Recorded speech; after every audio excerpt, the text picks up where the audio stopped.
Колку е тоа тажно. Да. Децата да немаат поддршка еве од првиот круг, родителите, нели, прво дома низ. Така е. Па после еве наставниците да ги земеме. Кај нас мислам дека уште тоа е, сега да не го кажам дека е табу тема да се оди на психолог, ајде некако се попуштија тие граници, не можам да кажам, меѓутоа се уште барем во помалите градови да кажеме на луѓето уште име тоа кога ќе кажеш дека зборуваш со терапевт, дека тоа е толку страшно да го кажеш, како кој знае каков проблем да имаш, а нели иако е тоа нормално во денешницата. Може ли некој да се искаже еве и во религијата да кажеме, еве сега на пример убаво прашање постави колешката, во овие моменти сега секој се прашува од мајките, од родителите, еве да кажем, зошто ова на мене ми се случува?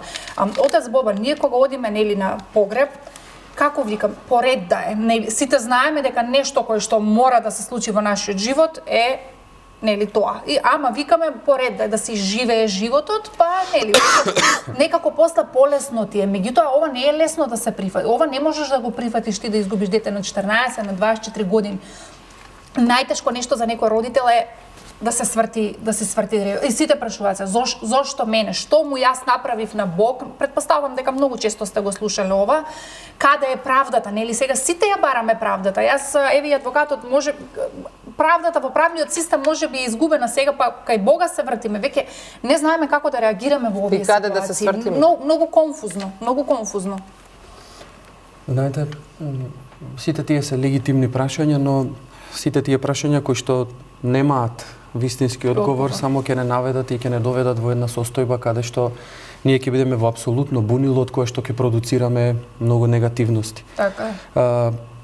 Ова е случај каде што нели сите се согласивме и кажавме, сите учествуваме со својата нели одговорност. Во однос на верата нема судбина, ние не веруваме во судбина, затоа што Бог е љубов и оној кој што е љубов не создава програмирани нешта, не создава програмирани битија, туку Бог создава од љубов затоа што сака.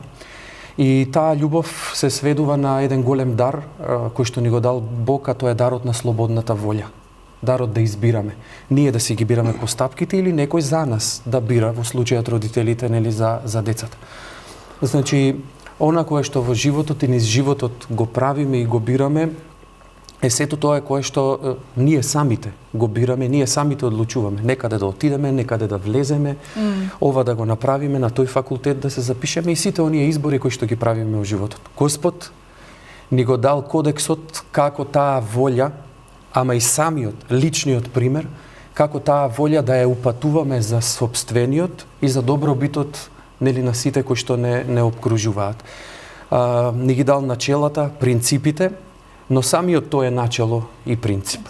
И затоа она кое што го спомнаа сите и јас се согласувам, нам ни фали личниот пример.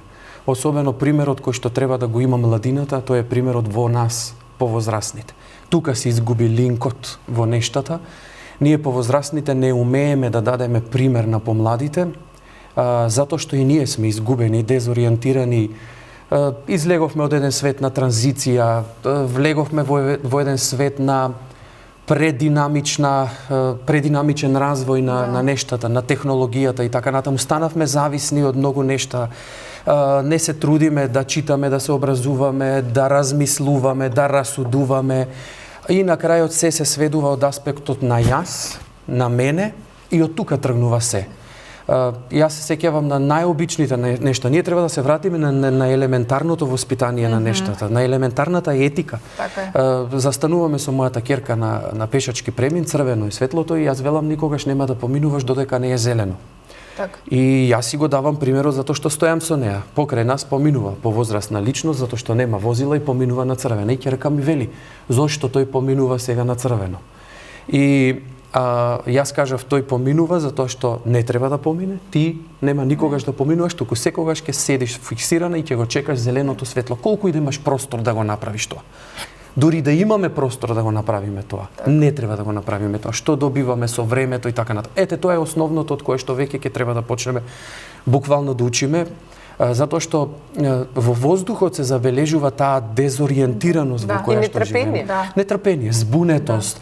Буквално како да не знаеме што да правиме. Денеска се случува тоа што се случи во Кочани, утредента гледаме едно момче на мотор кое што поминува на црвено светло, поминува меѓу пешаци кои што поминуваат и така натаму, така натаму. Значи, колку ефект дава и сето тоа. Вечерта бевме сведоци на дрифт кој што се организира, а каршени в болници во кои што се бореа луѓето за живот, кои што беа. Затоа ви велам, тоа себе тргнување велат не дошло кај мене.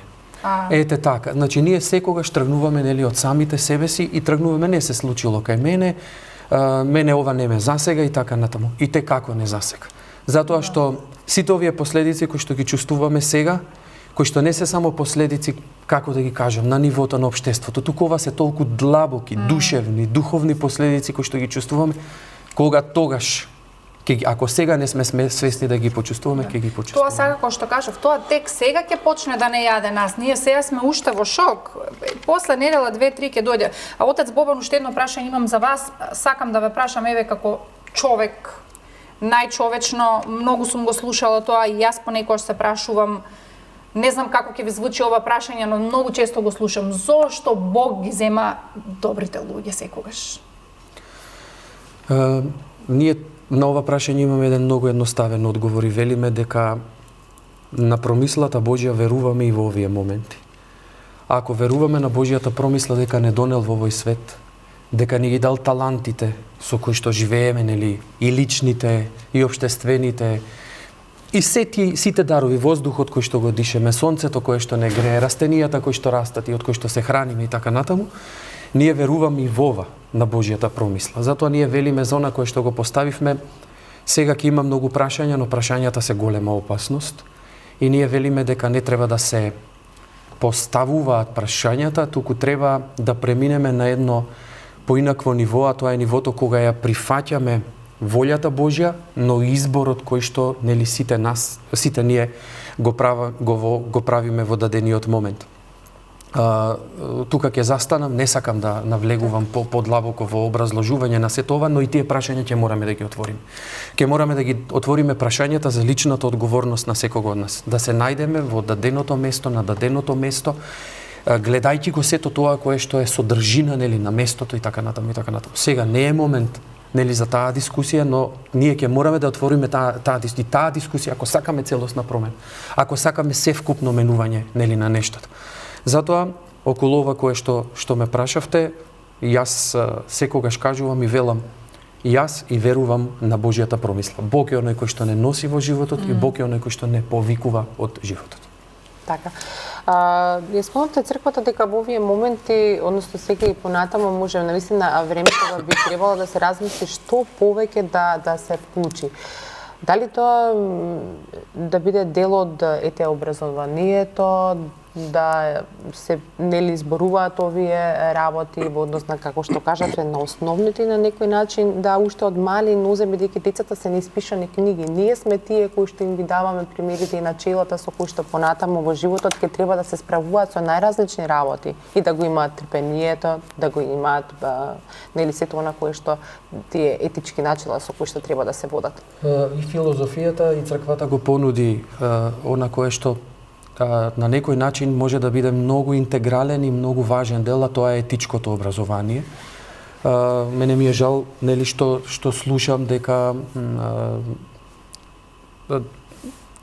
за етичкото образование му се дава просторот во кој што сега му се дава. Мислам дека ова е конечниот момент кога етичкото образование и она од филозофски аспект и она од религиозен аспект. Тука не заговарам воведување на веронаука, туку заговарам воведување на религиска етика, затоа што сушност и етиката што е ако не своите основи и постулати ги наоѓа нели во религијата.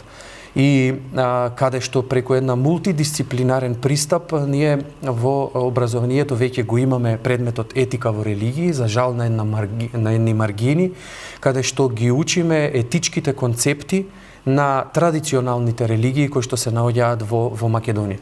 И на тој начин правиме и даваме еден, како да кажеме, на силина и на тој мултиконфесионален и мултиетнички аспект во кој што живееме, запознавајќи се со другиот. И тоа е многу важно, да се запознаеме со другиот. Затоа мислам дека ова е моментот, прекршната точка каде што државата мора да се погрижи етиката и религиската етика паралелно, да го најдат најсоодветното место, но и доволната застапеност во основното и во средното образование. Ви реков, нам тоа ни недостига, затоа што го гледаме соодветно и во училишните клупи, каде што го гледаме мобингот, детскиот мобинг е многу изразен, затоа никој од нас не зборува. Еве сега слушам дека на децата им забраниле во основното образование и тоа многу стрикно се спроведува од 6 деление. Се извинувам, да се воведуваат, да се користат мобилните телефони за време на часовите, но повторно ги бараме дупките. Дете фатено со телефон, веднаш доаѓаат родителите, ми кажа една наставничка случај кога велат, ама само моето ли дете користи. Значи не смееме со тој пристап. Да. Твоето дете што го престапило она за кој што сите сме се обврзали, треба да го добие тоа што и треба да се придржуваме кон тоа. Затоа велам, етиката и религиската етика паралелно треба да го најдат соодветното место, таму се учат децата од најмалата возраст на соодветните етички и морални принципи и квалификации и најважното, ако наставникот, ако свештеникот, ако сите ние не го даваме тој пример на помладите, тогаш се е изгубено. Так. Да, затоа и сакав да го спомнав ова и со господинот Марин што зборавме, ние имаме многу дупки во системот, ова се нели само најосновни нешто што кажуваме. Затоа велам, на нас ќе ни треба многу време да излеземе од ова. Ние џабе сега ќе создаваме непотребен притисок дека ајде сега тоа треба да се реши. Мислам дека ќе ни треба многу време. Секако дека многу време ќе ни треба и ние сега тука да речеме дадовме можеби преголем акцент на тоа да тргнеме од самите себе. Так. Точно е тоа дека ние треба да тргнеме. Меѓутоа само тоа е еден сегмент од работите кои што треба да се направат за општеството да застане на свој нозе. Еве да речеме, ајде државните органи, ајде политичарите нека направат една и они да тргнат од себе. Да, дека направат една анализа, да речеме во која насока се одливаат средствата на даночните обврзници. Да речеме оние толку споменувани средства за патни трошоци што претениците ги даваат. Не можат ли тие да се пренасочат, да речеме, во купување на нови возила, противпожарни возила? Не можат ли да се насочат во купување на нови амбулантни возила? Зошто ние добиваме такви елементарни работи, да речеме како донации од странство? Зошто а политичарите не забораваат секои 2, 3, 5, не знам колку години да направат нов лизинг за своите возила кои што се безбедни и кои што тие можат да ги возат. Значи, нека се жртвуваат и тие, мислам, тоа е гротесно да се каже дека ќе се жртвуваат, меѓутоа нека општеството помисли на граѓаните, не само граѓаните, ние ќе гледаме да бидеме подобри, меѓутоа и општеството треба нас да ни врати, општеството треба да помисли дека треба нашиот живот да биде подобар, дека треба да се инвестира во оние области кои што на граѓаните ќе им го направат општеството да им биде user friendly, така да речам. Значи и така ние и така ќе можат младите да останат тука. Инаку нормално дека тој екзодус ќе продолжи. За жал. Значи мора сите некако поединци, него и општество треба да му врати на граѓанинот. И така еве во вашава фела, да речеме, се случува ли да едноставно луѓе дојдат со одредени предмети кои што и бараат од вашите колеги да им го дадат невозможното, што може сега тука да се затешка да се направи? Видете, ние дојдовме и дали постои некој кој што им вели извинете, борет, јас тука ова нема да За жал ние дојдовме во ситуација кога ќе дојде клиент и кој ќе ми ги покаже сите тие докази, целиот материјал кој што го има, и јас гледам дека е во право, врз основа на искуството и знаењето кое што го имам до сега стекнато, а јас не можам него да му гарантирам дека тој ќе победи дека ќе ја добие посакуваната пресуда, токму поради тоа што не знам кој е од другата страна и не знам кој во делот од постапката ќе биде коруптивен. Кој е ние сме во ситуација дојде ни, нели, викаме новото нормално, ние живееме во новото ненормално. Ние живееме во ситуација кога не знаеме, кога ненормалното станува нормално. Некако постојано ненормално. Да. Така што многу, особено во правосудството, особено во мојата тела е многу лоша состојбата. Е вистина. И тоа е еден од главните генератори на оваа ситуација. Така е. И многу е лошо што во изминатите години кога имавме можност ние да го средиме тоа, за жал не успеавме да го средиме. Не имавме можност која што ни се даде во изминатите 5, 6, 7 години да се среди системот, меѓутоа системот отиде уште полошо од тоа што беше. И еве ги резултатите. До каде тоа ќе оди? А исто така тие што се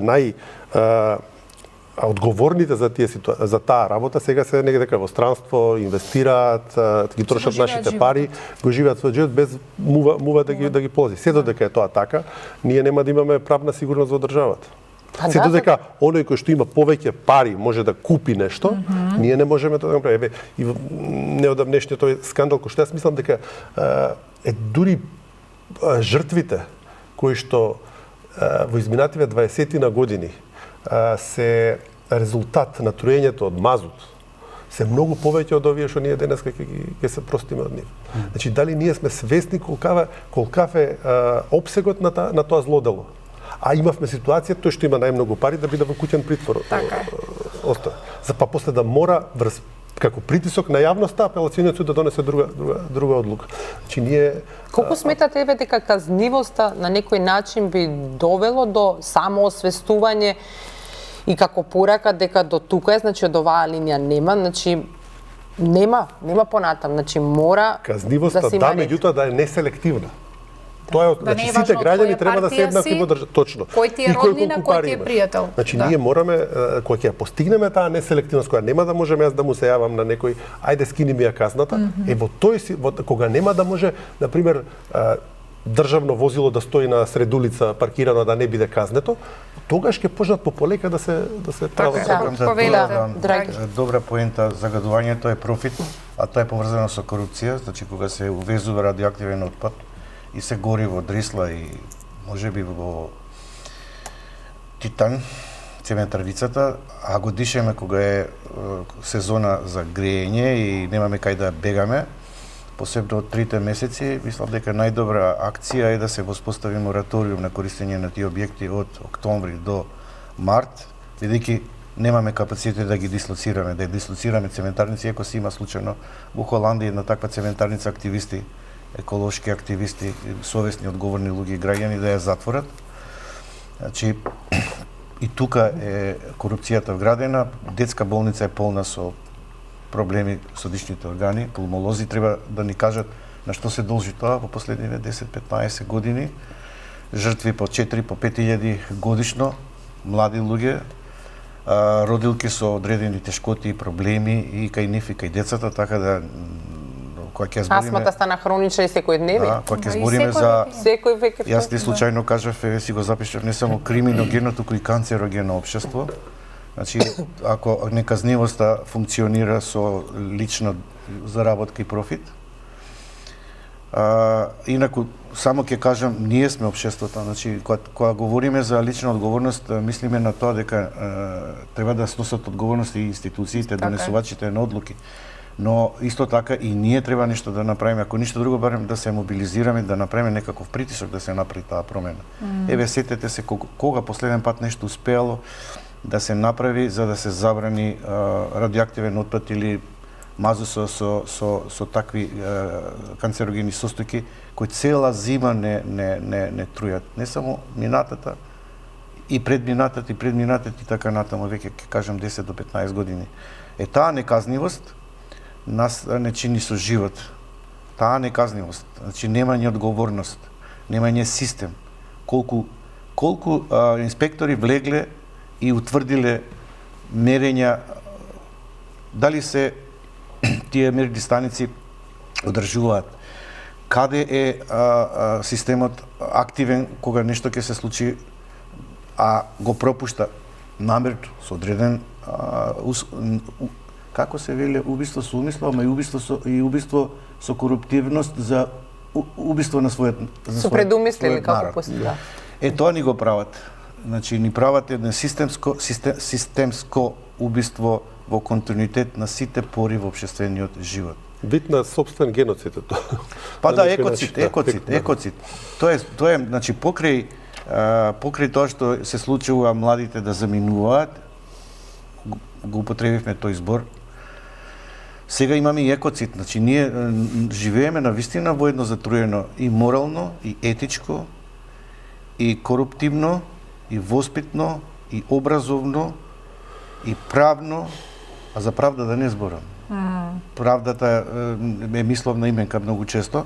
Општество каде што таа ни создават еден таков притисок да ние се чувствуваме безнадежно, имаме капацитет и моќ нешто да направиме. Тоа значи дека ние треба да се мобилизираме како граѓани, да ја натераме државата, институциите да се вршат работата за тоа што како даночни обврзници го полниме буџетот, они треба да испорачат одредени услуги, одредени резултати, а не да не малтретираат со нашите средства што го полниме буџетот. Никако сме насочени кон самоуништување. Да. Сето ово води кон една таква. Мила, еве ти си млада, од твоите врсници, какви се коментарите во однос на ова? Што вас ве засега и што на некој начин би сакала ти да видиш светла точка за која што нели би си ја гледала еднината И што тука и да најмногу ве останеш плаши како што млади? најмногу ве плаши?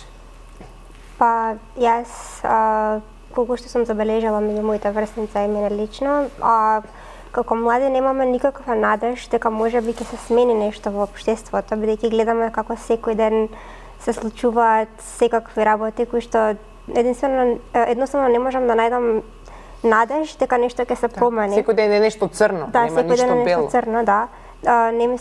Мислам дека сите може да се согласат дека не мислиме дека нешто ќе се промени. Единствениот излез го гледаме во тоа да си отидеме од местото и затоа мислам дека и многу мои врсници веќе си отидоа, кои што јас лично ги познавам, а не па тие кои што не ги познавам. Мислам дека општо само немаме надеж дека може нешто се смени, иако да, промените треба да доаѓаат од нас, меѓутоа немаме никаква надеж дека што и да направиме ќе се смени. Што би ви дало надеж?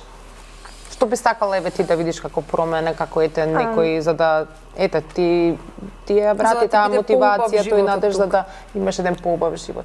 Па би било убаво од кога младите ќе сакаат нешто и кога ќе пробаат да направат нешто да се слуша нивниот глас. Да, има многу кампањи и многу луѓе кои што зборуваат за ова, меѓутоа не мислам дека до сега се направила некоја голема промена која што била поттикната од младите, иако се трудат, има и многу младински здруженија, има многу млади кои што се собираат за различни работи во општеството кои што ги мачат, меѓутоа не мислам дека има некоја голема промена која што сме забележале и би било убаво токму тоа да се слушне гласот на младите и да се седне направи да се разговара со нив. Да, да се седне да се разговара со нив, бидејќи цело време се зборува дека тие се еднината, меѓутоа Никој не ги вклучува. Да, треба да им се даде Тие се сегашноста. и сегашноста Мора и да ги едината, задржиме. да. Какви паметни млади генерации идат, какви промени тие тек ќе донесат. Нивниот ентузијазам и добра волја ние треба да ја ставиме, да им бидеме поддршка. Значи они да ја прават промената. Така е. А ние не сме, јас кажав, не сме кадрни, изгубивме битката, многу битки.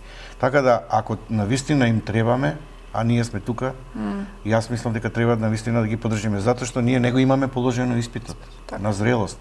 Едноставно нашата генерација пропушти многу шанси, 3 декади се во прашање, 3 децени, тоа е голем транзицијски период каде што ненаситниве корумпирани структури немаат крај. Значи не водат доволно грижа за своите граѓани, а да не говорам за децата и младите. Така да оваа порака што ја упатува Мила е многу релевантна кон институциите, а и повторно кон она што го кажав минатата година, што ако добијат власт ќе нема со колку да владат кога младите ќе се заминат. Да. Тој екзодус е присутен и навистина мора нешто да се стори. Ако не се стори, ќе почнат да живеат во овој општествен контејнер самите, ќе се трујат и тогаш нека се отрујат. Да, сакав да го прашам отецот, некако зборуваме за правда во законодавството, во правниот систем, меѓутоа зошто некако го изгубивме стравот од правда кон Бога, нели викаме тоа што на крај сите ќе одговараме еден ден. И не знам сега се спомнува нели карма, се спомнуваат многу работи, меѓутоа зошто го изгубивме тој страв некако? Па затоа што го изгубивме односот со Бога. Значи ние го немаме односот со Бога. Ние простете, но Господ го бараме само во моментите на тага. Колку и да звучи сега непопуларно оваа изјава на еден светител, вели човекот е сам по себе корумпитивно битие. И зошто? Затоа што го бара Бога само кога нели е во тага и тоа е корупција. И вели па во тој случај нели треба да бидеме постојано во тага штом го бараме Бога. Затоа што ние не знаеме во радост, во сатисфакција да го бараме Бога. И да го помислиме, да се заблагодариме. Да се заблагодариме. Едноставно тој и однос на постојаност да го имаме. Како ќе живееме ако го немаме односот со животот дателот. И значи човекот живее ако го има односот со оној извор на животот. Затоа велам дека треба да го обновиме, да го најдеме, да го возобновиме тој однос со Бога, затоа што јас мислам дека навистина тоа е, како да кажам, ако не да се сменат целосно работите, но во голема мера ќе се променат и ќе се сменат. Видете, ние тоа многу сосема добро го разбираме, рај на земјата нема, но ние можеме од овде да го бараме рајот. Од овде живеејќи го да се навикнуваме на рајот. Така што сите тие наши постапки зависат од тоа колку ќе го најдеме тој однос со Бога. Би сакал само да се вклучам во претходната дебата дека тој младински активизам, оној конструктивен, оној продуктивен, кај нас го нема. Замрене и мислам дека тоа е она кое што исто така како еден сегмент треба да се обнови и треба да израсне, треба младите да најдат сила за сето тоа, секако држејќи се настрана од секаква политичка, идеолошка или каква и да било обоеност, а мислам дека сега е моментот за тоа, затоа што на младите им е преку глава од политика и од политичари, и мислам дека треба да смогнат и да најдат сила, и тој активизам не да биде сега поврзан само со овој аспект, туку со сите аспекти во кои што тие можат да внесат и да ја дадат променат. Младите се полни со ентузијазам, тие се уште не се искварени, како да го кажам, тој момент. Затоа тие можат да бидат совеста на повозрастните и на постарите, и мислам дека во нам, она кое што ни треба, тој активизам, за жал тој невладин активизам кој што чест на меѓаши, но кај многу други организации го гледаме само насочен кон една цел или кон некакви права и така натаму. На никој не се тој активизам, таа насоченост треба да се сврти кон желбата за промени. Тие треба да видат совеста. Но ние сме се соочени пак сега со другата крајност, кога некако политичариве не ја сакаат совеста, не ја бараат совеста, не го сакаат гласот на критиката и гласот на совест. И ние веднаш гледаме, тие се од другата страна, тие се од другите.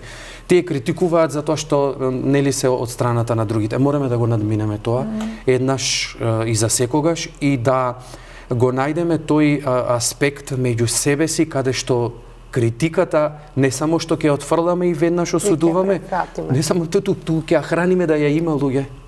Ние мораме да научиме да критицизмот да го има, но критицизмот мора да се ослободи од прангите на припадноста и да издржа. Да, ете така. И само критика. Така и да излеземе од самоуништувачки синдроми со жалување, отецот убаво кажа, да влеземе во акција со висока морална, доблесна, човечка, активистичка вредност, и тоа да биде не само свест, и совест. Совест, значи, навистина младите може да ја направат промената. Јас не знам колку пати ќе треба на овие нашиве, за малце ќе ги нареков, водачи кои не водат во една насочна улица, со опасност да направиме инцидент, не сваќаат дека ако не им се доближат на граѓаните, и на младите, и на семејствата, тие едноставно не ги исполнуваат нашите очекувања, и затоа навистина тие може да кажат дека ова се случува со континуитет.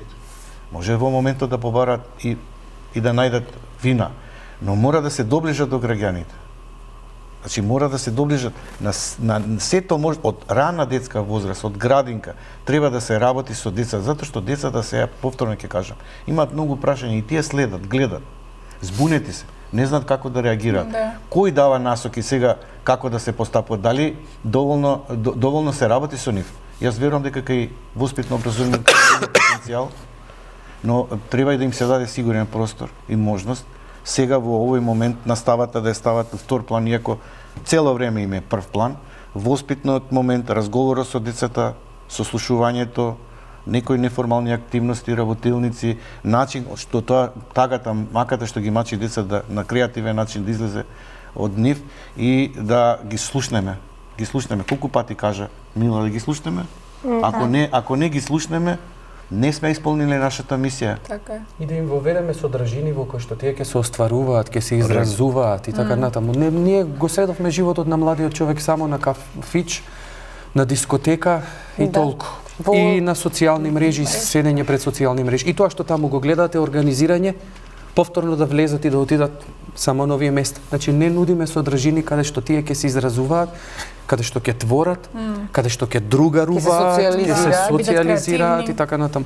Каде што ќе се поврзат за да ја имаат утре таа емпатија, па се чудиме зашто се оттугени едни од други. Колку се повеќе забележуваме, нели, ако порано во училиштето имаше едно такво дете, денеска во класот има веќе деца со најразлични состојби и сега мораме и општеството да го подготвуваме и за тие деца да се подготви за да ги прифати, да ги има, да ги инклузивност. Значи, многу доцнеме. Јас се сеќавам, бев на едно студијско патување во САД и меѓу разни религиски заедници, таму се соочивме со фактот на висок степен на чувството за волонтеризам. Кој нас тоа чувство воопшто го нема.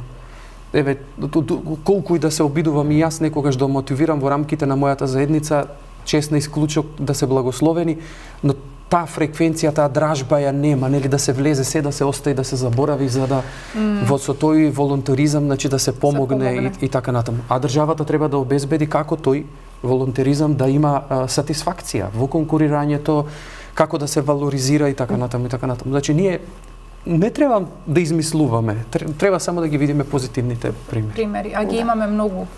Само што треба да учиме од позитивни примери, како што кажавте. Така, Ерве Марин, исто тоа како што го скојме, како мислите дека би можело да се мотивираат, во кои сегменти да се вклучат, и па и колеги кои што вашиве млади кои што треба денеска утре да бидат дел од адвокатурата, од судиите, особено во вашата фела луѓето се тотално разочарани од правниот систем. Не се верува дека, нели, често пати знаеме што ќе направам, јас сега имам проблем, ќе одам кај кого да се жалам, ете како што кажат, ќе го изгубам, нема да го добијам пред. Па каде да ја бараме правдата? Тоа е тој гнев кој што луѓето излегуваат и на улици сакаат да земат. Не е поентата да излеземе сега и да самите ја зимаме правдата во своите раце. Па, тешко одговор. Тоа треба време и треба вистинска насока во која што треба да се движиме. Мора на младите да им се даде надеж дека ќе живеат во нормална држава. Сето дека ние немаме доверба во институциите, немаме доверба во системот, не можеме да им понудиме нешто на младите. И тоа се согласувам тоа дека ние сме веќе паднавме на испитот и дека како генерација не успеавме да направиме нормално општество и такво општество да им оставиме на нашите деца. Тоа истото го пишував вчера во колумната. Меѓутоа мораме нив да им дадеме можноста тие да се изборат за својата иднина. Точно е дека младите се тие кои што носат просперитетот. И јас секако би поддржал било која нивна иницијатива, нели, еве и овие деновиве излегувањето нивно, жалењето, нели, за она што се, за животите што се изгубија, меѓутоа тие треба да ги покренат работите за промени во општеството. Очигледно дека и да направат притисок врз нас, ние да бидеме малце по-проактивни за да можеме да направиме нешто подобро. Инаку и тоа е процес кој што ќе треба да трае. Ние не можеме да го направиме денеска за утре затоа што 30 години одиме наназад. А немаме треба многу време да помине и многу ентузијазам и многу жртва за да можеби во иднината ќе живееме во некое малку подобро општество. Да, и работите се едноставни. И всушност овие денови од децата ги добиваме наједноставните прашања И доаѓаме до заклучок колку се едноставно, колку се пратат само тие едноставни работи. А немаме одговор на нив. Како да им одговорите? Како може вика да прашањето се, па како вика може тој воопшто да работи, па тоа сликите кои што ги видовме, тоа личи на шупа, па кој влегал во тоа, кој го мислам на такви некои коментари, навистина се наоѓате во сопрашалници, што да одговорите на тоа дете? Да, стотици се прашања што ние самите си ги поставуваме. Тоа е неодговорени се тие прашања останати. Меѓутоа пак се враќаме на крај дека секој треба од себе да тргне и да ги почитуваме законите. Да пробаме да ги почитуваме законите, колку и да се тие наједноставни, поминување на зелено светло и врзување на ремен во возило кој ќе влеземе, до тоа да не се најдеме ние во ситуација некому да му нудиме средства за да ни направи нешто што е надвор од законот. Ние тоа можеме ние од нас да тргнеме ова. Да тргнеме од нас, меѓутоа еден друг феномен ми е многу интересен, што сите кои што ќе излезат од оваа држава и ќе отидат надвор, дали тоа е во Европа или од Америка, не забораваат да го врзат ремено, не забораваат да го почитуваат зеленото или црвеното светло, не забораваат каде се фрла ѓубрето, а кога ќе се симнат од авионот и ќе дојдат во својата составена земја, сето тоа како да го забораваат и ги прават тие работи. Како сме свесни надвор од нашата држава, а за нашата нема кој да ги казне, може би тоа е резултат на некој револт од нивна страна затоа што државата не им го понудила тоа што им го нуди нивната нова Зошто се сигурни дека ќе бидат казнети таму, а тука не? Не е само за казнувањето, него е до свеста, која што може би настанала така поради казнувањето, меѓутоа тие има поинаква е свеста и поинаков е односот на општеството кон граѓаните, па и граѓаните на тој начин враќаат. Во ова општество граѓаните враќаат на тој начин затоа што општеството не им нуди ништо.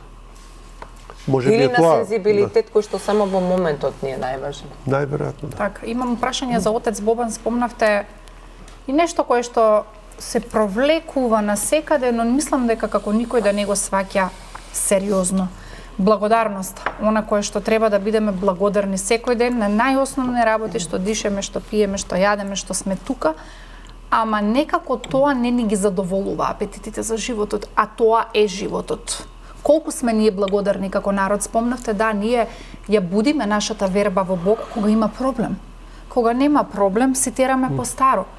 Зошто не сме свесни дека буквално еви оваа трагедија беше доказ дека секој ден ни е дар од Бога. Никогаш не знаеш кој ќе ти биде последниот ден. Никогаш не знаеш. Буквално тоа е и христијанскиот етос на живеењето, дека ние секој ден треба да го живееме како последен, но тоа има една друга смисла. Така кажано сето тоа, имено дека ако секој ден го живеам како последен, а потоа знам дека ќе излезам на судот за сета содржина на моите изминати денови, тогаш како одговорно битие со даровите кои што Бог ми ги дал, ќе го живеам секој ден како последен, но за да дадам добар одговор, нели, од таа страна на смртта, затоа што за нас, за христијаните, животот не престанува со смртта. Затоа што за нас е и нелогично и неприродно Бог да создава за нешто што ќе исчезне и што нема да продолжи да постои. Сега нели тука зборуваме за временски категории, таму зборуваме за од таа страна на смртта зборуваме за вечни категории. И затоа таа реченица која што ни ја нуди црквата, секој ден треба да го живеам како последен, е отрезнувачка, а во исто време и поттикнувачка. Имено дека треба да го живеам квалитетно. Треба да го живеам ползувајќи ги даровите, треба да го живеам за да заслужам нешто, ама и не само заради тоа, туку затоа што таков треба да бидам. Ние не треба да размислуваме дека треба да ги правиме работите заради повисока цел. Туку треба да ги правиме работите за од овде да се оствариме за таа повисока цел, овде да се оствариме како таква цел. И тогаш ќе знаеме навистина и да го вреднуваме животот, ќе знаеме и продуктивно да го спроведуваме нели животот, Јас тоа и ги учам, нели, моите верници, сакам да бидете, велам, Господа, сакам да бидете господи, сакам да бидете достоинствени, сакам да бидете со манири, сакам да бидете со вистинско однесување. Не само да ги знаете постулатите на верата, туку и како во животот да се однесувате, како да размислувате, да ги применувате. Да ги применувате, да. И затоа сите оние аспекти што ги нуди тој начин на живење, треба нив да ги обликува како лица кои што ќе продуцираат расудливост, разумност, одговорност и така натаму, а не само за да бидат исполнети сите тие нешта. Затоа ние имаме една прекрасна реченица која што еден латински отец ја кажува и која што вели: ние сме во татковината, ама и на пат кон татковината. Затоа и оваа татковина треба да ја искористуваме ползувајќи ја на или придонесувајќи во однос на нејзе, но и да се трудиме, нели, за следната наша татковина, тоа е Царството Небесно.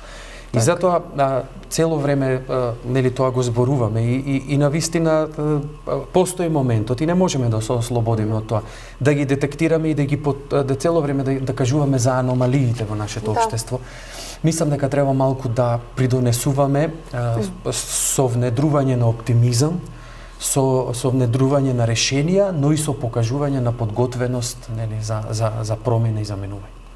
Па ние на Титан Цементарджица пред 4 години му доделивме пехар на најголем загадувач во Скопје. Тој не ни дозволи да влеземе таму да мериме колку што гори и така натаму. Меѓутоа, група на активисти преку движење за чист воздух едноставно детектираа дека тој индустријски капацитет не труе. Иако имаше, ако се сеќавате, дека наводно од сообраќајот, од домакинството и така натаму, меѓутоа најголемите загадувачи ни се у Скопје, у центарот Скопје, и тој не се санкционира, се провлекува, ќе кажам, значи загадувањето е профит, а корупцијата е вградена во системот, така да нема кој кого да контролира и кој кого да санкционира. Не се чудам за тоа едно основно ниво со кое што постоиме. Кој кому загадува во дадениот случај? Да. Значи, и од тука да тргнеме. Значи, ние од тука да ги немаме вистинските начини на поимање на нештата. Да, добро, ќе заработам пари. И што?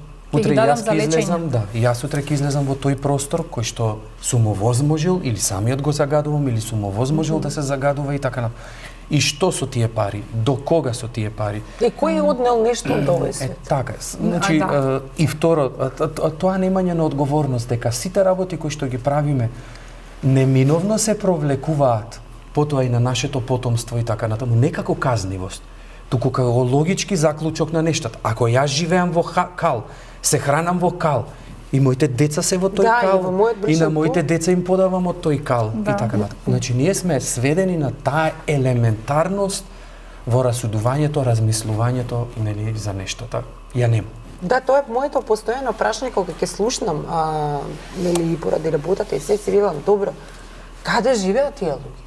Каде живеат тие семејства?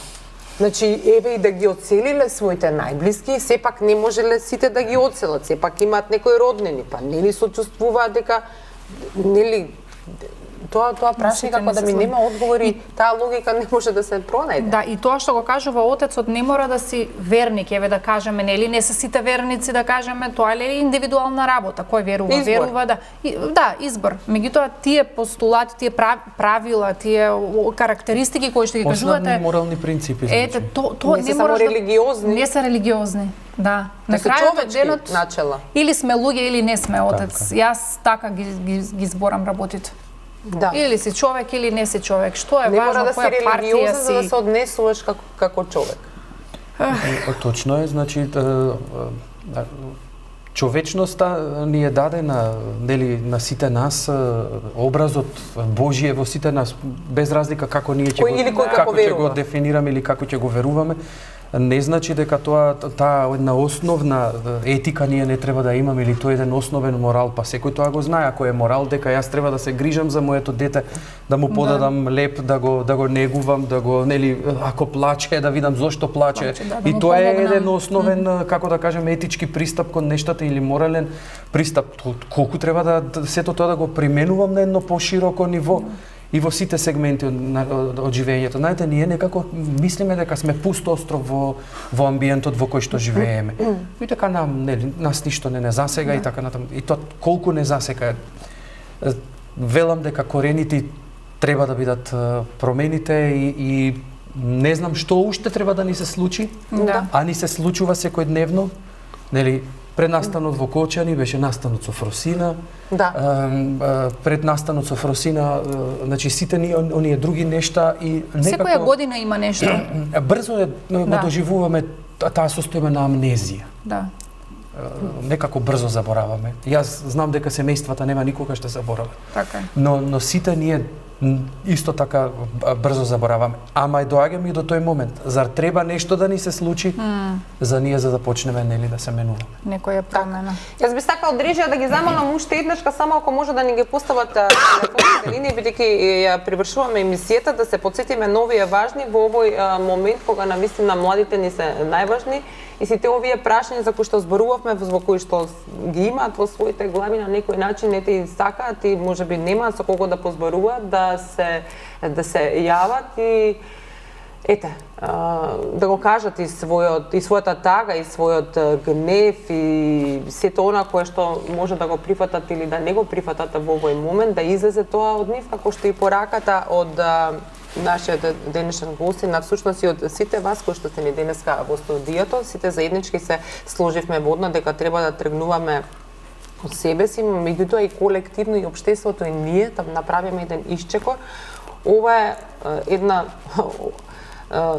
упомена за сите нас како луѓе, како генерации, за кои што верувам дека мора да веруваме и да имаме надеж да понатаму направиме и да ја дадеме таа светла точка на младите кои што треба да ни бидат иднината на оваа земја. Тежак е овој ден за нас. Уште еднашка ќе изразам сочувство до сите семејства за денешниот ден. Господ да ги прости, нека почиваат во мир и секако со една голема молитва и до сите оние семејства кои што се уште во болниците и надвор од нашите граници се борат за живот на нашите најмлади. Да веруваме дека тие ќе ни устанат и ќе ни се вратат со една вера, надеж и љубов за подобро утре.